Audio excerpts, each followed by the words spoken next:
Praise God, salamat sa Panginoon sa panibagong umaga na ibinigay niya sa atin. Magandang umaga po sa bawat isa. Ang Diyos po natin ay patuloy na bigyan natin ng kaluguran sa araw na ito at sa bawat sandali. Bago po sa isang panalangin, awitin po natin yung The steadfast love of the Lord never ceases. Sa Tagalog po. Pag-ibig niya ay hindi nagmamaliw. Ang awa niya ay walang kapantay. Ito'y laging sagana bawat umaga. Katapatan niya'y dakila, katapat ay dakila. Ito'y laging sagana bawat umaga. Katapatan niya'y dakila, katapat ay dakila.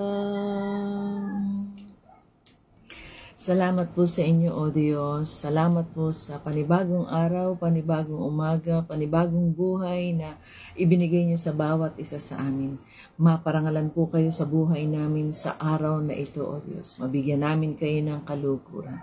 Salamat po sa inyo, O Diyos, at hayaan patuloy na siya sa atin at gawing marapat kami sa inyong harapan. At lagi naming panalangin, samahan niyo po kami. Hiling po namin ang gabay at patnubay ng inyong banal na Espiritu. Ano man ang gagawin namin sa buong maghapon. Pagpalain niyo rin po, O Diyos, ang inyong salita na aming pagbubulay-bulayin sa umagang ito. Ang hiling po namin ng patuloy na kaunawaan sa inyong banal na Espiritu. Salamat, salamat, salamat po sa inyo. Abutin, katagpuin niyo po ang inyong mga anak saan man sila naroroon. Kayo po ang patuloy na maparangalan sa pangalan ni Jesus. Amen. Salamat sa Panginoon. Ang Diyos po natin ay Diyos na mabuti. Wala po siyang katulad at wala po siyang kaparis. Magandang umaga po sa bawat isa. Saan man kayo naroroon, ano man ang inyong ginagawa, samahan niyo po ako sa pag-aaral ng salita ng Diyos sa umagang ito. Patuloy na mabigyan kaluguran ng Diyos at hayaan natin na ang Diyos ay patuloy na malugod sa buhay ng bawat isa sa atin. May problema man, may pagsubok man, dinaanan man ang bagyo, nasalanta man ang bagyo, mas piliin pa rin natin yung mabigay kaluguran sa Diyos. At salamat sa Panginoon kung paano niya po tayo ibinangon sa umagang ito, kung nasa umaga, yung bang bahagi kasi ay hapon, tanghali, gabi. Kung paano niya tayo binangon sa umagang ito, ganun niya rin tayo pagtatagumpayin kung tayo ay patuloy na lalakad ng naaayon sa nais niya. Kaya salamat sa Panginoon. Samahan niyo po akong basahin natin ang kanyang salita dito sa 1 John chapter 3 verse 1 to 3. Ang sabi po rito, unang Juan 3, 1 hanggang 3. Ang sabi, Pag-isipan ninyo kung gaano kadakila ang pag-ibig ng Ama sa atin. Tinawag niya tayong mga anak niya. Amen. At tunay nga tayo'y mga anak niya, kaya hindi tayo nakikilala ng mga tao sa mundo dahil hindi nila kilala ang Diyos. Mga minamahal, mga anak tayo ng Diyos, ngunit hindi pa naihahayag kung magiging ano tayo sa hinaharap. Alam natin na sa pagbabalik ni Kristo, tayo ay magiging katulad niya dahil makikita natin kung sino talaga siya. Patuloy na pagpalain ng Diyos ang kanyang salita. Magandang umaga po o ano man yan, magandang araw po sa inyo. Salamat sa Panginoon. Tayo'y mga anak ng Diyos. As believers, tayong mga tumanggap sa Kanya bilang Panginoon at sariling tagapagligtas, itinuturing na po tayong Kanyang anak. Ano ang sabi? Siya na ang ating Ama, Diyos na makapangyarihan sa lahat. Kaya bilang mga anak ng Diyos, kailangan lakaran natin yung kanyang pamamaraan. Ang buhay ng Panginoon nung siya ay narito sa lupa, ang sabi niya doon sa John ang kanyang pagkain ay gawin ang kalooban ng Diyos. Sundin ang kalooban ng Diyos. Kaya bilang mga anak ng Diyos, ganun din ang bawat isa sa atin. Kaya salamat sa Panginoon.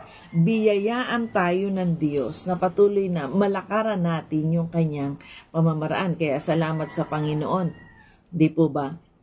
Sa bawat araw, may morning devotion kagaya nito. At naniniwala ako, maliban dito, meron din ang bawat isa na personal devotion, pakikipag-ugnayan sa ating Panginoong Hesus. Ito po yan sa John chapter 4 verse 34.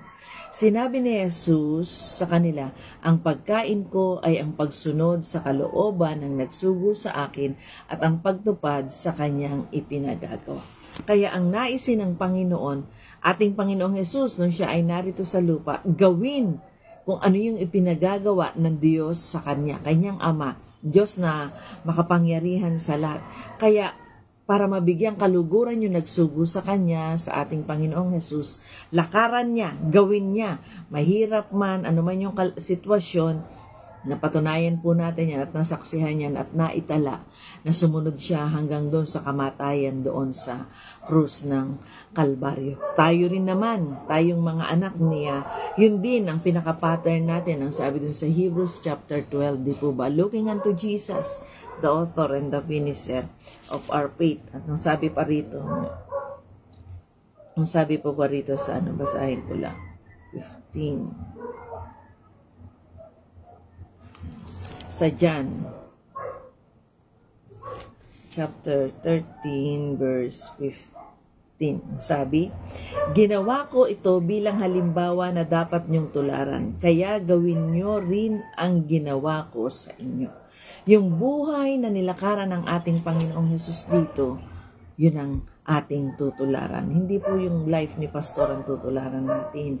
Hindi po yung life ng mga kapwa nating mananampalataya o kung sino man yung nagdala sa atin sa Panginoon. Salamat sa Diyos sa mga ginagamit niya. Pero ang buhay na dapat nating tularan ay yung buhay ng ating Panginoong Hesus. Bilang mga anak ng Diyos, tayo mga anak ng Diyos, sabi dun sa binasa natin, bilang mga anak ng Diyos, ito ang buhay na dapat nating tularan. Hindi ang sino pa man.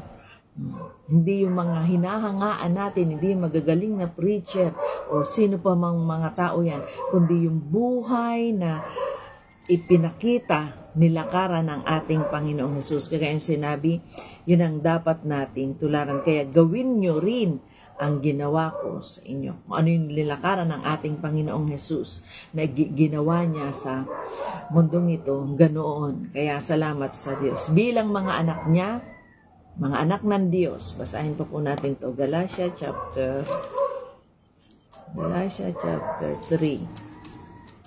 Salamat sa Panginoon. Magandang umaga po. Magandang araw sa inyong lahat diyan. 26, sabi, kayong lahat ay mga anak ng Diyos dahil sa pananampalataya. Inulit ko po, nung tinanggap natin siya bilang Panginoon at sariling nating tagapagligtas, tinuturing na tayong kanyang mga anak.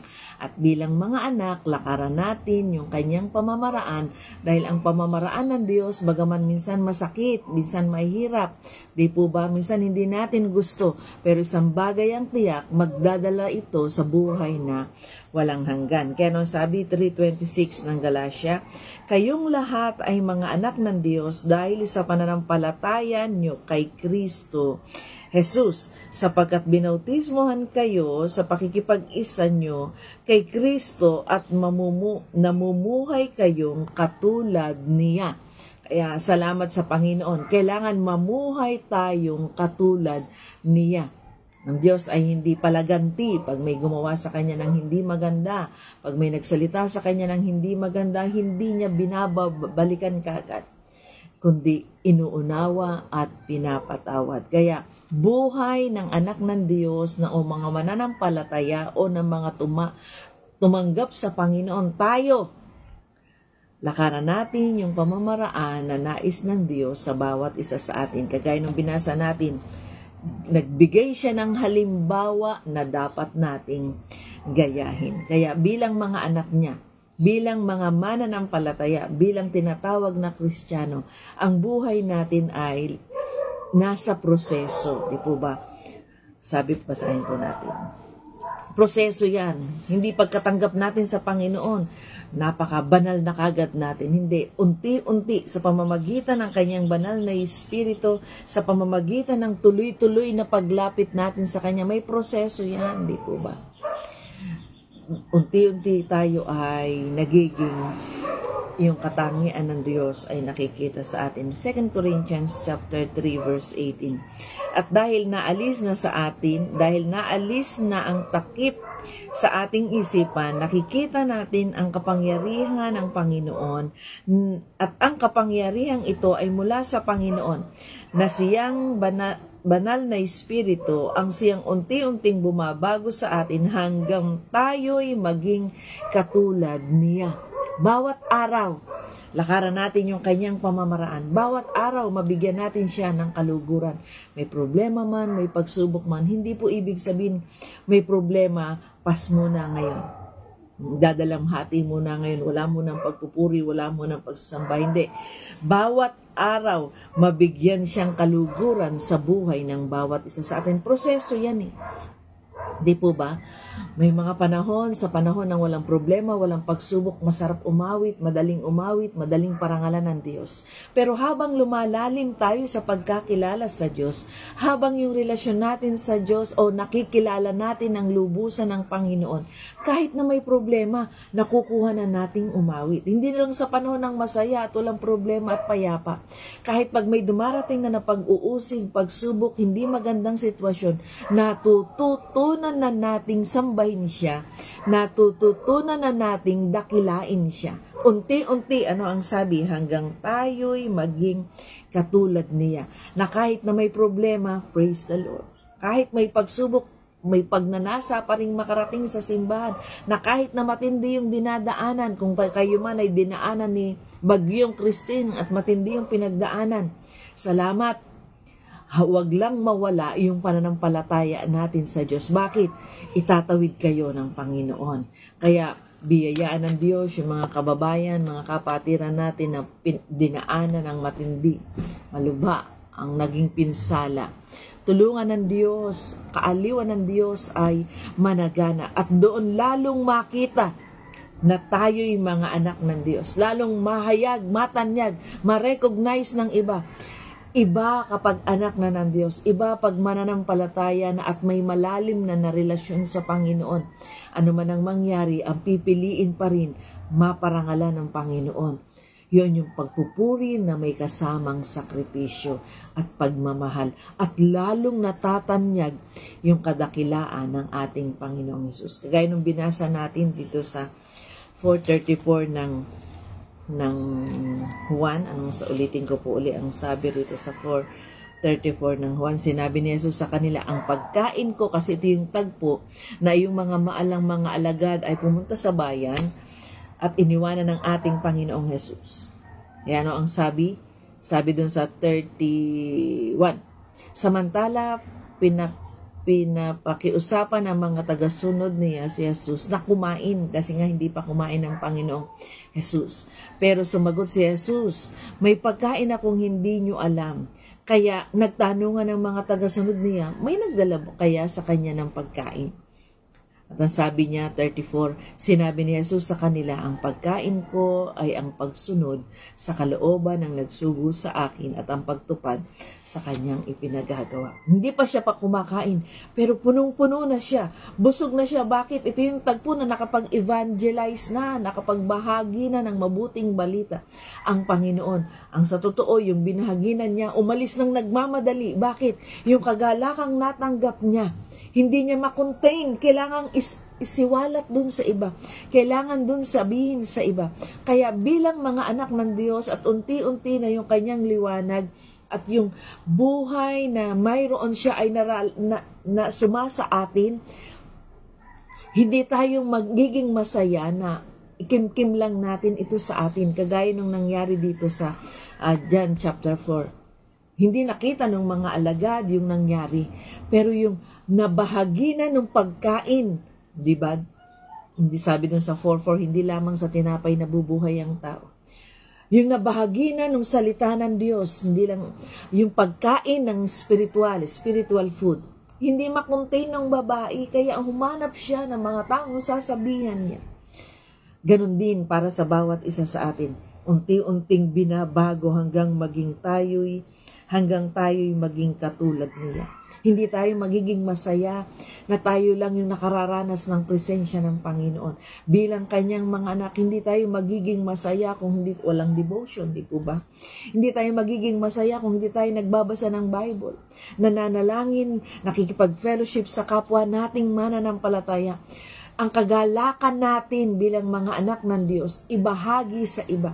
Kagaya ng ating Panginoong Jesus, yung binasa nating mga bersikulo. Siya yung pattern natin. At siya, nung siya ay nasa mundong ito, ang nais niya, ipahayag ang buhay na walang hanggan. Kaya tayo bilang kanyang mga anak, nasa proseso tayo. At habang tayo wala pa doon sa langit na bayan, ang kaligayahan din natin, makapiling yung kapwa nating mananampalataya. Ang kagalakan natin, maibahagi sa iba yung nararanasan natin. Amen. Kaya salamat sa Panginoon. Proseso. Ito ay isang proseso na sinisikap nating maging kagaya ni Kristo. Hindi natin kaya. Pero yung banal na Espiritu ang tutulong sa atin. Ang sabi rito, siyang banal na Espiritu, magbibigay ng kapangyarihan, tutulong, gagabay, mag-aakay sa atin patungo sa kabanalan. At hanggang si Kristo ay magliwanag sa buhay ng bawat isa sa atin. 4:11 ang sabi. 4:11 ng 2 Corinthians. Sabi, lagi kaming nasa bingit ng kamatayan dahil sa pagsunod namin kay Jesus, para sa pamamagitan ng aming katawang namamatay, makita ng lahat ang buhay ni Kristo. Makita ng lahat ang buhay ni Kristo. Sa bawat araw, nahihirapan ka makita si Kristo sa buhay natin. Inuusig ka, may matinding sitwasyon, makita si Jesus, piliin pa rin natin na maparangalan ang Diyos sa buhay natin. Matindi yung karamdaman, matindi yung pinagdaraanan, iniwan ka na ng lahat, maparangalan ng Diyos sa buhay ng bawat isa sa atin. Habang lumalalim tayo, becoming more like Christ, di po ba napaparangalan sa buhay ng ating Panginoong Jesus, napapaluguran ang Ama, naluluwalhati siya doon sa mga matitinding pinagdadaanan. Tayo naman, becoming more like Christ, napaparangalan ng Diyos doon sa mga sitwasyong hindi maintindihan, para bang hindi mo na kaya, pero pinipili pa rin natin ang dakilain siya at lakaran yung kanyang pamamaraan. Minsan naluluha tayo, naiiyak tayo, para bang hindi na kaya, pero dahil doon sa gabay, sa tulong, sa patnubay ng banal na Espiritu, kinakaya natin. Hindi natin kaya, pero kinakaya natin kasi merong umaagapay, merong umaalalay sa bawat isa sa atin. Sa maghapong ito, maranasan natin yung pagsama ng Diyos. Ano man ang ginagawa mo, ano man ang pinagdadaanan mo, may sakit man, may karamdaman man, dinaanan man ng bagyong Christine, maranasan mo ang presensya ng Diyos habang pinipili mo ang maparangalan siya sa maghapong ito. Sabi dun sa 8:12 ng John, 8:12 ng John. Sahin po natin. Sabi doon sa 8:12 ng John, muling nagsalita si Jesus sa mga tao, ako ang ilaw ng mundo. Ang sumusunod sa akin ay hindi na mamumuhay sa kadiliman, kundi magkakaroon ng ilaw na nagbibigay buhay. Bilang mga tagasunod ni Kristo, bilang mga mananampalataya, bilang tumanggap sa Kanya bilang Panginoon at tagapagligtas, bilang isang anak ng Diyos na tinuturing, diba? Tayo'y mga anak ng Diyos, kagaya doon sa binasa natin. Si Jesus ang ilaw ng mundo, at ang ilaw na yan ay magliliwanag sa Kanyang mga anak. Sabi, unti-unti, ang siyang unti-unting bumabago sa atin hanggang tayo'y maging katulad niya. Kaya yung liwanag na yon, sabi dun sa tema, let your light shine. Let your light so shine. Kaya yung liwanag ng ating Panginoong Jesus magliliwanag sa bawat isa sa atin. Amen? Hindi natin kaya. Pero may Espiritu ng Diyos na tutulong sa bawat isa sa atin na kahit na doon sa panahon ng mga pangit na sitwasyon, mas pipiliin pa rin natin buhay na magbibigay kaluguran sa ating Panginoong Yesus. First, dito sa Pedro, tulungan tayo ng Diyos sa bawat sandali na malakaran natin yung pamumuhay na naaayon sa nais niya. Salamat sa Panginoon. Sa 2 Pedro chapter 1 verse 4. Ang sabi, at sa pamamagitan din nito, ipinagkaloob niya sa atin ang mahalaga at dakila niyang pangako. Ginawa niya tayo para makabahagi tayo sa kabanalan ng Diyos at matakasan ang mapanirang pagnanasa na umiiral sa mundong ito. Di po ba? Kabanalan, maranasan yung kabanalan ng Diyos. May matinding pag-uusig, matinding atake ng kaaway, maranasan mo yung kabanalan ng Diyos. Maranasan natin yung ipinagkaloob ng Diyos. Yung banal na Espiritu kung papaano tayo itawid sa bawat araw. Magliwanag siya sa buhay ng bawat isa sa atin. Yung process, hindi pa yan complete. Magiging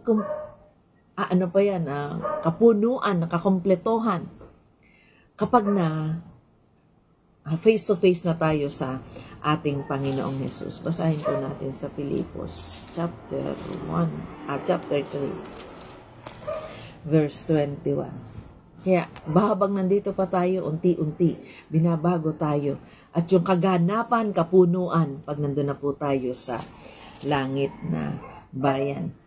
3:21 ng Pilipos. Ang sabi, sa pagdating niya, babaguhin niya ang mga mahihina at namatay nating katawang lupa at gagawing tulad ng maluwalhati niyang katawan.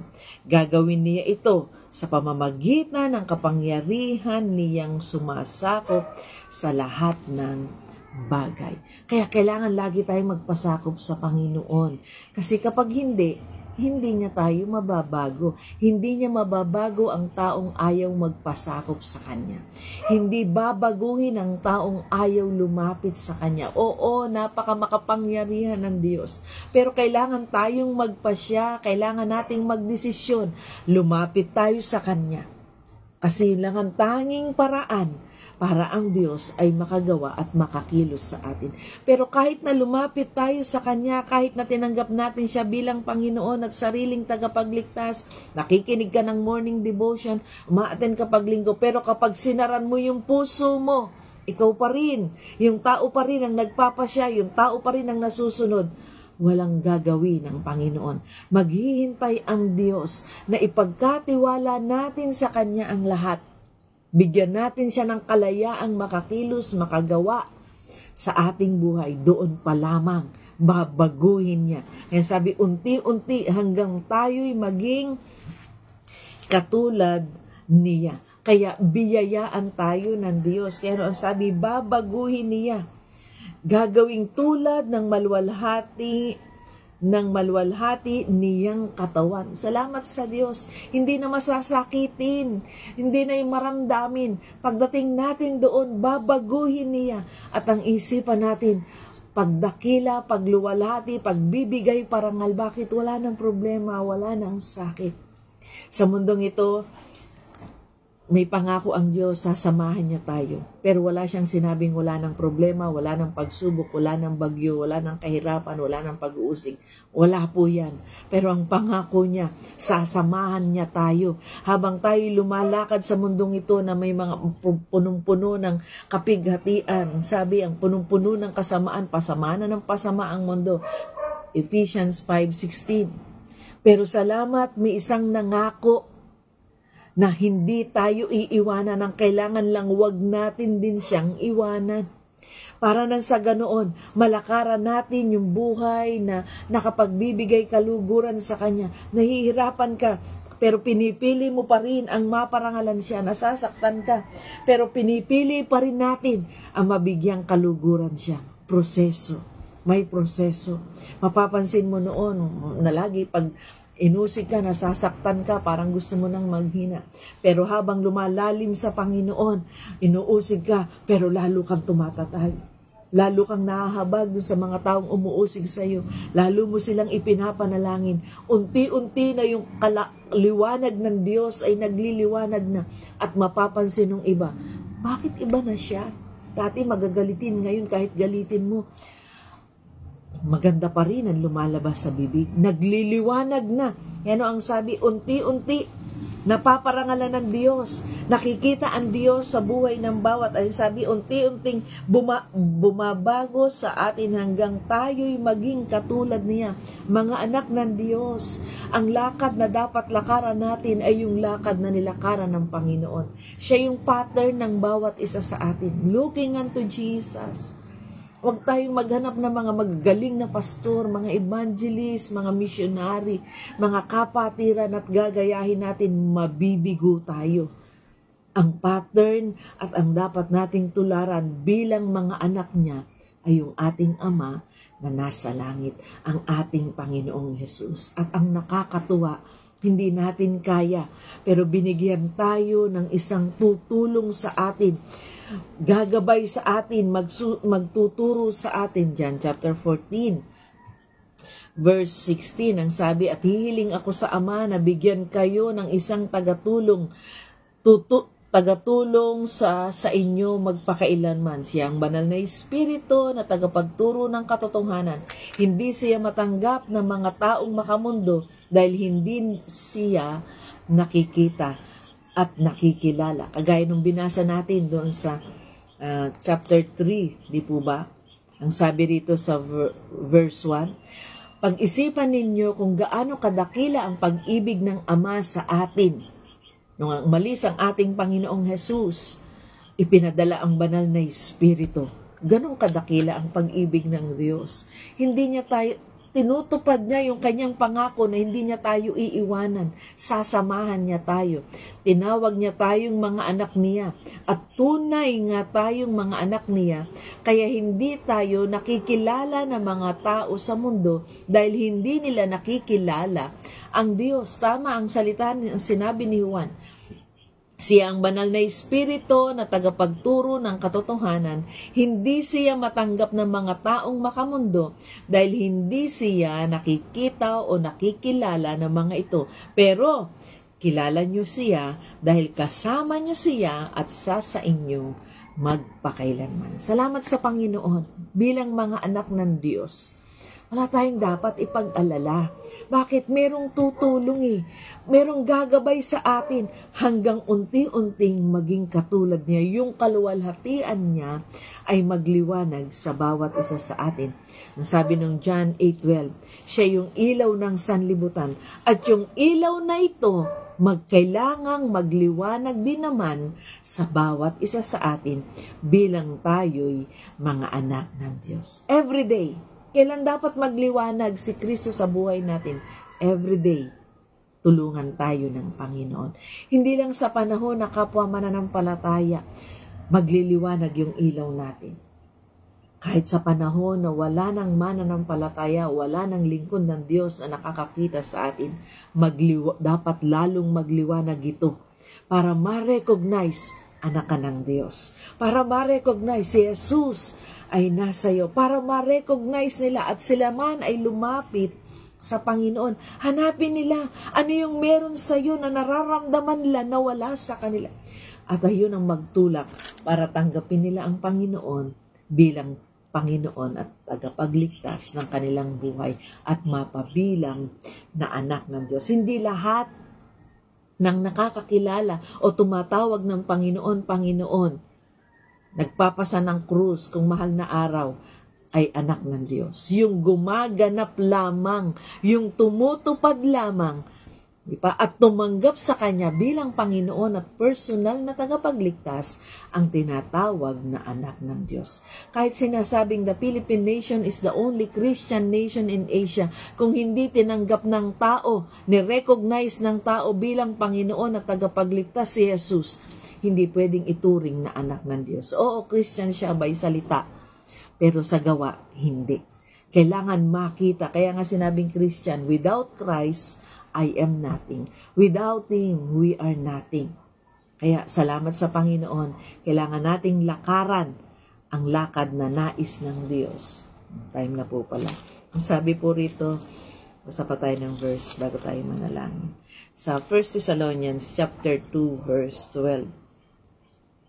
2:12 ng Thessalonians, ang sabi, pinalakas namin ang loob nyo, pinayuan at hinikayat na mamuhay ng karapat-dapat sa Diyos na humirang sa inyo para sa Kanyang kaharian at kadakilaan. Hindi lang para sa mundong ito, para maparangalan ng Diyos at hanggang doon sa langit magdala sa atin sa Kanyang kaharian at sa Kanyang kadakilaan. Kaya lakaran natin yung pamamaraan na nais niya. Lakaran natin yung buhay na makapagbibigay kaluguran sa Kanyang banal na pangalan. Sabi, 4:1 ng 1 Thessalonians pa rin, ang sabi, mga kapatid, matutunan niyo sa amin kung papaano mamuhay ng kalugod-lugod sa Diyos. At ito nga ang ginagawa niyo.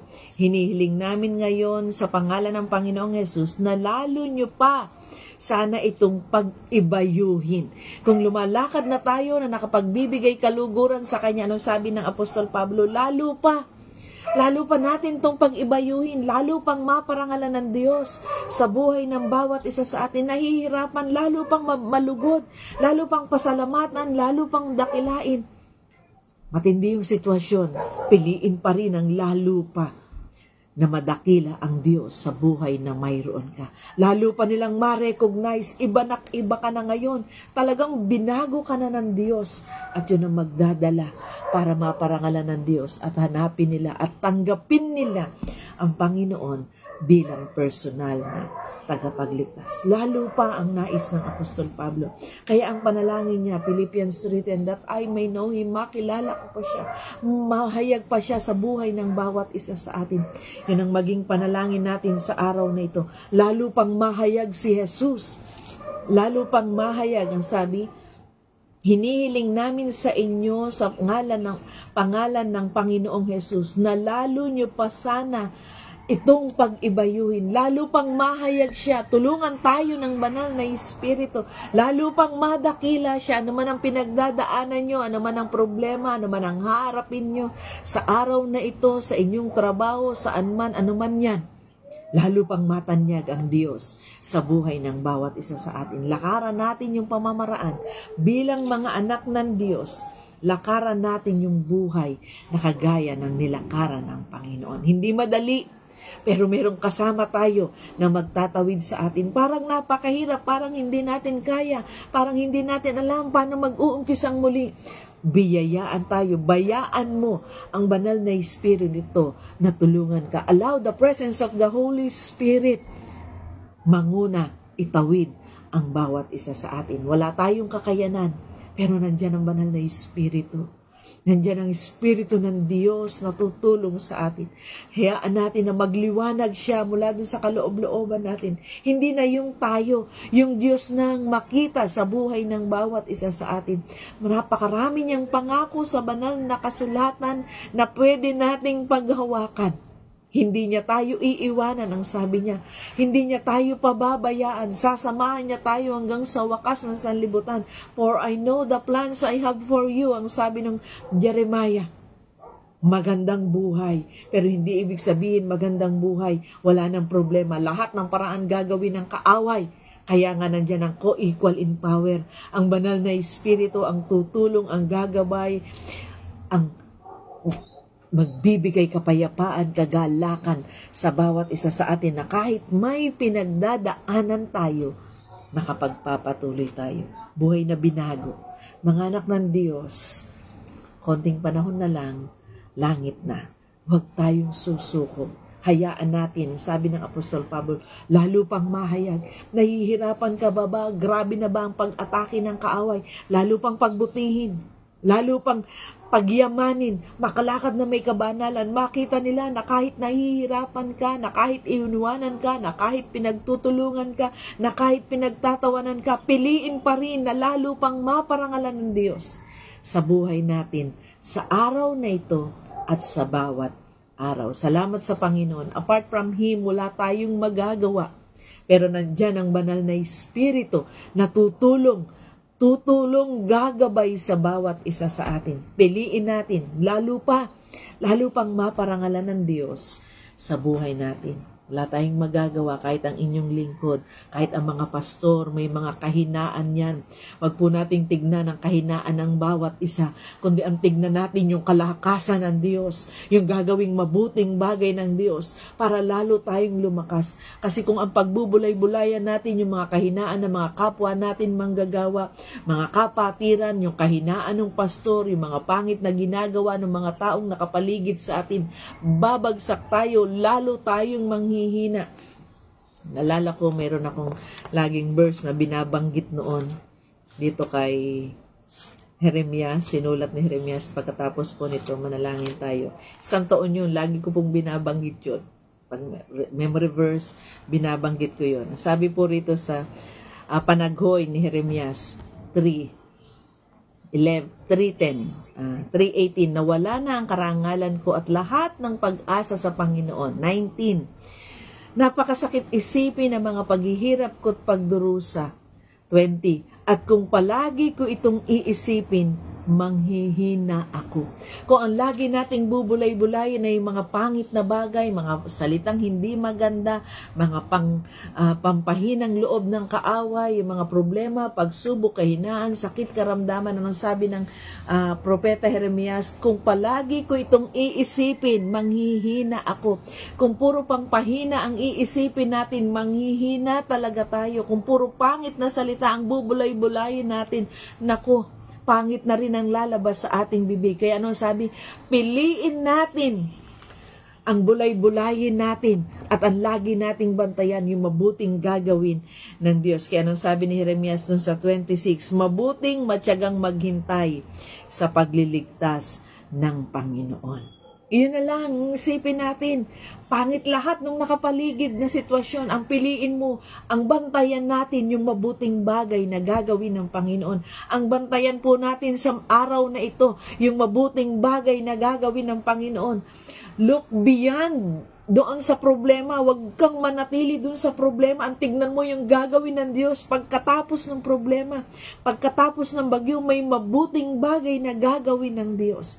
Pagkatapos ng mga pangit na sitwasyon, may magandang bagay na gagawin sa iyo ang Panginoon. Huwag tayong humimlay doon sa mga pangit na sitwasyon. Kundi ang tignan natin, mga anak ng Diyos, tayo'y mga anak ng Diyos. Ang pagkain ng ating Panginoong Yesus, ang gawin ng kalooban ng Diyos at makapagbibigay kaluguran sa Kanya.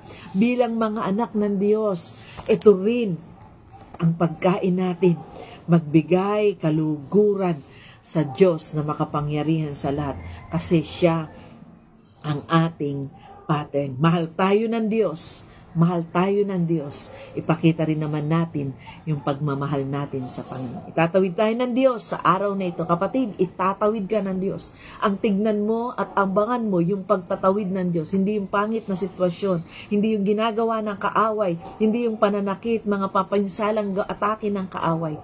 Ang abangan mo, yung pagtatawid ng Diyos sa iyo. Ang abangan mo, yung pagtatagumpay na gagawin ng Panginoon sa buhay mo. Ang abangan mo, yung kaligayang pangwalang hanggan. Sa araw na ito, may mabuting bagay na mararanasan ka kung yun ang aabangan mo, yung pagtatawid ng Panginoon. Hindi mo man makita literal, pero mararanasan mo di pangkaraniwang presensya ng Panginoon. Sa matinding sitwasyon, magkakaroon ka ng kagalakan bilang anak ng Diyos. Ito'y dapat na nasa atin at nararanasan natin. Hindi lang ito dapat naririnig sa iba bilang anak ng Diyos. Everyday dapat nararanasan natin yan. Ito'y isang pribilehiyo na tinanggap natin bilang mga anak ng Diyos. Lakaran natin, lumakad tayo na nakapagbibigay kaluguran sa Kanya at mararanasan mo ang di pangkaraniwang presensya ng Panginoon.